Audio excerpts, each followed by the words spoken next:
I want to take you behind the scenes of something really special. If you've been following along, playing along, you know that in February we held our Crowned for Success retreat as part of the Thriving Women program. I'm still processing it. I'm still getting messages from the women who were there. I'm still finding confetti in my handbag, and I'm still carrying the warmth of what happened in that room. And I only do retreats for my Thriving Women, just before you ask. What I'd love you to do though is grab a cuppa, settle in, and let me walk you through what actually goes down at a Thriving Women retreat. Because I think there's a lot of assumptions out there about what retreats are, and I want to set the record straight. I've spoken before on this podcast about the power of retreats, and I had a gorgeous conversation with Deb Fowler a while back about what makes a good one. And one of the things that Deb said that has always stuck with me, that is the most valuable around retreats, is it gives people real space to slow down, reflect, and reconnect, rather than packing schedules with content. And I hold that close every single time I design one of ours. Because what I know to be true is that the women who come into the Thriving Women as a whole, whether they're running a one-woman show or managing a team of 12, they are busy. They are already carrying a lot. They make decisions all day, every day. Most of them don't have someone sitting next to them saying, hey, you're doing a brilliant job. Wouldn't that be amazing? Let's think about what's next. That's what the retreat is for, to help them do that. You're doing well. What's next? And a retreat, it's not a conference, it's not a workshop, it's not a lanyard and a swag bag. It's an intentional pause, like a proper one. The kind where you can hear yourself think again. Do you remember those? I used to think retreats were a little bit indulgent, a little bit woo-woo for someone like me. But over the years, through running Thriving Women and watching what happens when women actually give themselves permission to stop, I've completely changed my mind. Retreats are one of the most powerful things you can do for yourself and your business. Full stop. The Crown for Success retreat ran in late February, right at the start of our Thriving Women 2026 calendar year. And I sit down each year and ask myself, what do I need to do differently? What do I need to chop? What do I need to add? What are the women actually finding valuable? And retreats, they keep coming back as one of the most requested, most cherished parts of the program. People love the dinners. They love the hot seats. They love hanging out with one another. And I think that's never going to change. Being in a room with like-minded women just does something that a Zoom call, as wonderful as a Zoom call is, simply cannot replicate. So we set the scene with care. Every detail matters to me. Kind of like managing your wedding. From the way the room is arranged when people walk in to the little touches on the tables, I want women to walk through the door and immediately feel like they can go, bit of an exhale, like they've arrived somewhere safe, somewhere that's literally just for them. Now, let's talk about what we actually did, because it wasn't all facials and massages, although there were both of those, so I'm not really very sorry about that. We kicked off with some really solid practical sessions. Morning is for hard work, afternoon is for play. And one of the things I've learned over the years is that women come to retreats wanting two things, connection and clarity. So the content needs to deliver on both of those. We work through some focus strategy sessions. Where are you at in your business right now? What does visibility mean to you? Where do you want to be by the end of the year? What's the gap? What will you do in the next 90 days? What will you commit to? Oh my goodness, all the things. What's the one or two things you can actually do? Not the 17 things you think you should, would, could. Wowzers. I am a big believer in keeping things simple. And when I hit a certain point in my business, I had 11 offers out. You would have heard this, 11. And I thought I was going to go nuts. So I pulled out a piece of paper, I jotted them all down, worked out which ones brought me joy and which ones were commercial, and whittled it back to 3. One-on-one coaching, Thriving Women, and my corporate programs. 3 offers, simple. And I share that story at every retreat because the relief on everyone's face when they hear it is palpable. They realize that they don't actually have to do everything. They just have to do the right things, whatever the right thing is for their business. We also build in proper co-working time. And I love this part because it's where the magic quietly happens. Women sitting side by side, laptops open, actually doing the work. Not talking about doing the work, actually doing the work. And when they get stuck, they lean over and they say, hey, can I run something past you? And suddenly you've got a mini hot seat happening.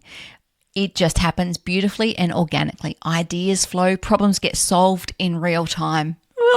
Makes my heart sing. I've seen this happen at our Go-Getters days as well. I sat down with a woman at one of those events and she said, Emma, I need a new revenue stream. We had 15 minutes together. We scratched out a new revenue stream and I showed her how she could make $108,000 from it. Do you reckon she was happy with 15 minutes with a business coach? Oh, yes, she was. That same energy carries into a retreat, except you've got days of it, unhurried instead of minutes. And that's the beauty, unhurried. If you know anything about how I run this community, you'll know that surprise and delight is baked into everything we do. It's not an afterthought. It's a philosophy. I want women to feel genuinely taken care of, not just coached. So at the retreat, we had facials and massages on offer. And before you think, oh, that's a nice little bonus, let me tell you what actually happened. Women who hadn't stopped in months, some of them years, sat down in a chair and someone else looked after them. That's it. Someone else took care of them for 60 whole minutes. And for some of those women, this was the most radical thing that's happened to them all freaking year. We talk a lot about self-care in the business world, and sometimes it can feel like just another thing on the to-do list. Schedule self-care. Tick. But when you actually create the space for it, when you remove all the barriers and say, this is for you, just receive it, something shifts. I watched women walk out of those sessions softer, more open, ready to have the deeper conversations that did come later. Now, there was this one highlight and I didn't see it coming, even though I've planned the freaking event. We organised a scavenger hunt around Melbourne. And honestly, I wasn't sure how it would land. These are serious businesswomen, CEOs, founders, consultants, coaches. Would they want to run around the city like kids on an excursion? The answer was apparently a resounding yes. We broke them into teams and off we went. There was laughter echoing down Melbourne laneways. There were ridiculous photos being taken. There were women who had never met before the retreat, suddenly scheming together like old friends. It was joyful, properly, deeply joyful. And what I noticed was that the scavenger hunt did something that no workshop or strategy session could do. It broke down every last wall.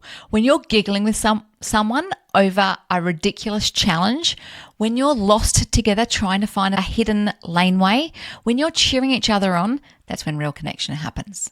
When you're wearing weird little Mexican hats, that's when the pretense drops and you see each other as whole humans, not just as business owners.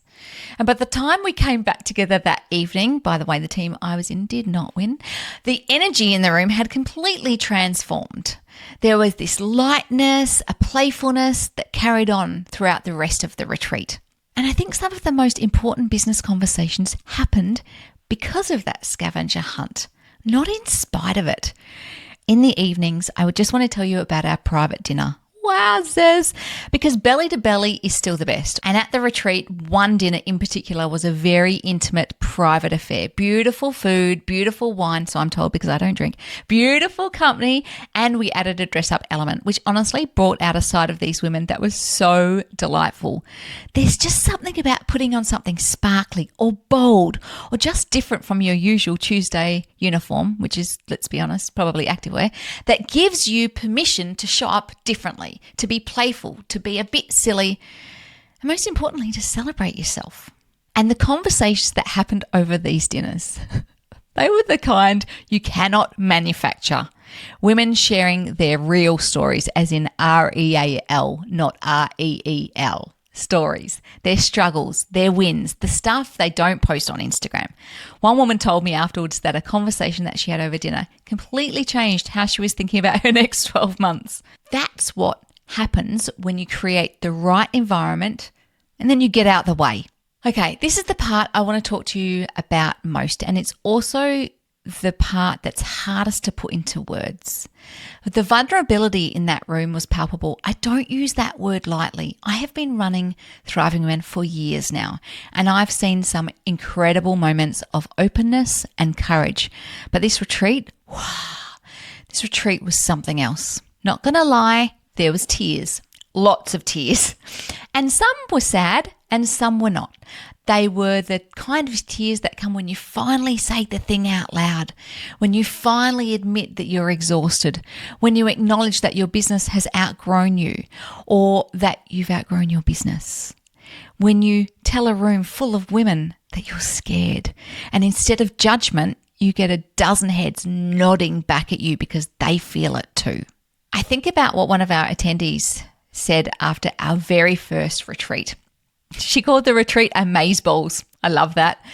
And I love that word because she kept it light, but what she was actually saying was that she felt held, she felt seen, she felt like she belonged somewhere. It felt amazeballs.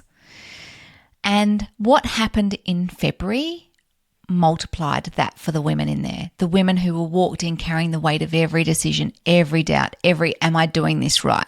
They got to put that down for a few days. And in that space, they found clarity, they found each other. I've always said that how I measure success is that when someone leaves our community, they stay in touch with others. They stay connected. Sometimes I'll walk into a room 6 years later and I'll spot thriving women everywhere. And it's not even my event. The ripple effect of what we build together is extraordinary.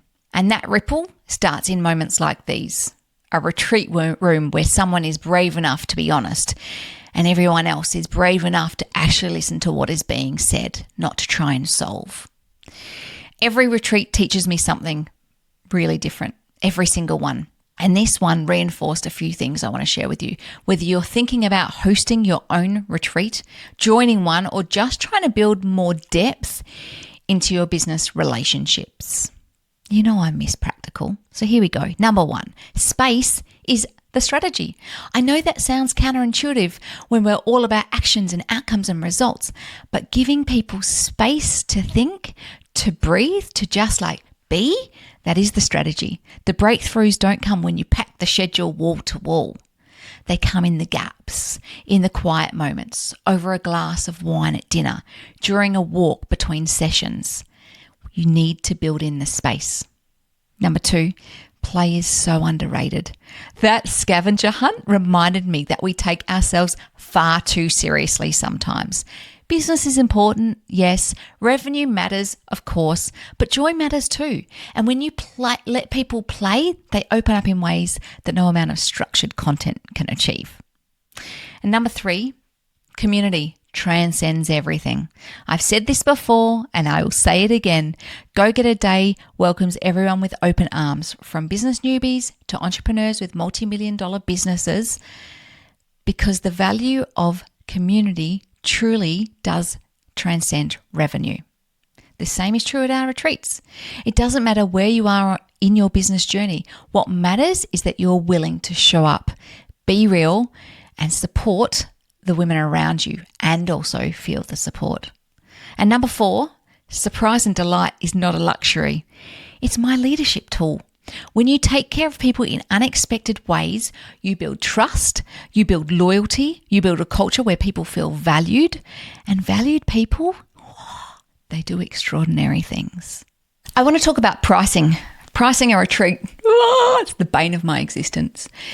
In Thriving Women, we are very lucky. All of our women who sign up to All In get 2 retreats. That is the cheapest way to get a retreat with the Emma McQueen gang. When you're running a retreat, you need to figure out why you're running the retreat. I simply run Thriving Women retreats because I want the community to get together and they love it. It is not a money-making exercise for me. Could it be? Yes.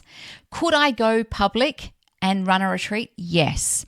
So sometimes there's these 2 elements playing out. The person who is hosting the retreat has to get the minimum amount of numbers to make the retreat commercial, and the participant or the attendee who's thinking about coming has to pop the money down. Now, a retreat in the Emma McQueen world is probably around about $3,000 for those that aren't in the all-in tier for Thriving Women. That's a lot of money. You've got to make that work. Now, our retreats, to be clear, are not basic. I know that sounds random, but I like luxe. I don't think having a retreat and sharing a room is really a retreat. I want people to have their own room. I want people to have their own snacks. I want people to have their own experience. Like, I want them to have their own facials. You know, I do a lot of surprise and delight. Could we do it cheaper? Yes, we could. Would it be the same? No, it wouldn't. A private dinner in the middle of a retreat is not a cheap exercise, right? So if you're thinking about hosting a retreat, you need to work out what's your break even, why are you doing it in the first place? What's your break even number? Do you need 5 or 10 to make it worthwhile? Or do you want to make some money on top of that? And then you need to work out how am I going to price it to make sure that the right audience comes, depending on who the right audience is for you. It is not for the faint-hearted. And it's taken me a long time to get my own formula right.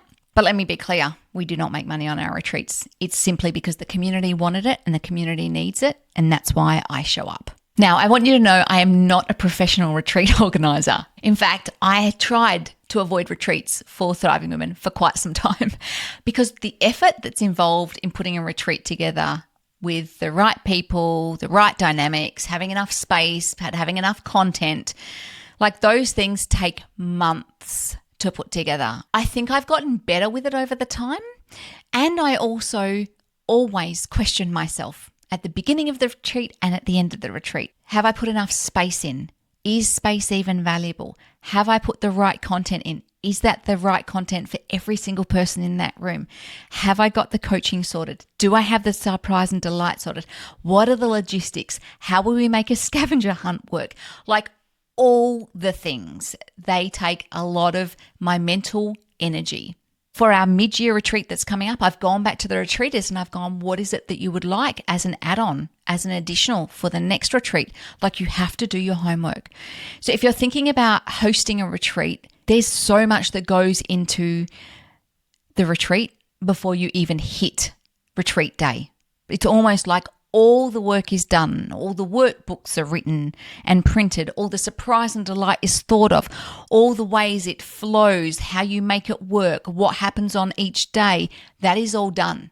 By the time I hit retreat, I'm solid because I've done all of the work. And I'm not going to lie, it's a lot of work. It's also a lot of work for our events team. So I have the beautiful Steph LaCure from Carter & Co. who helps me. I have Serena in Western Australia who also helps me. Serena hears me say things like, okay, I know this is crazy, but I don't think we should just go for dinner because that's boring. Let's go find a show. And then she'll go, there's no shows at that time. And I'll go, okay, let's go do karaoke. No, not everyone likes karaoke. Okay, let's go do a scavenger hunt. Like, the amount of decisions that we make as business owners times 10 for a retreat. So if you're thinking about running a retreat for your community or doing something else, just know it's quite a lot of work. And I'm okay with it. I've got muscle memory on it now. And the first one always hurts. So what's next for Thriving Women? Well, we've got a packed calendar for 2026. We have go-getter days in both Melbourne and Brisbane. We have online masterclasses. We have dinners. We have coffee and connects. We have online co-working sessions and mid-year winter retreat warmer coming up in July. We've also got our Day with the Queen event in October, which is always a highlight for the calendar. And for those of you who've been asking about joining from interstate or from regional areas, we do have national online tier now. Took me a while because I can be a slow learner, but you can join from anywhere you wish. And I wish I had created this sooner and listened to my regional and my national ladies. Just because you're remote or have kids at home doesn't mean you don't get to have a community. The power is in this community and is in the accessibility of this community. And if you're thinking, I want that, I want to be in the room, I want to be in a room like that, I want to feel some kind of connection and get that kind of clarity, I'd love to have a chat with you. You can book in a power chat with me through our website and we can talk about what we can do to support you in these crazy times. When I first created Thriving Women, I sat back and asked myself, do I love it? Would I want to be part of this community? And the answer was yes. And I created the community that I felt was missing. And 7 years in, maybe 8 years in, that conviction has not wavered. If anything, it's stronger than it was before. A thriving woman is someone who pays attention to every single part of her life, not just her business. She realizes that life works in seasons, and sometimes the seasons are hard and sometimes they're glorious. And sometimes, like our February retreat, it's a bit of both at the same time. So to every woman in that room in February, thank you. Thank you for your courage. You know who you are. Thank you for your laughter, and thank you for your tears. And thank you for showing up as your whole, messy, brilliant, beautiful selves. And to everyone listening, I hope this episode has given you a little taste of what's possible when people come together with intention, openness, and a willingness to learn. That's it for today. I'll see you next time. Same teacup, same queen.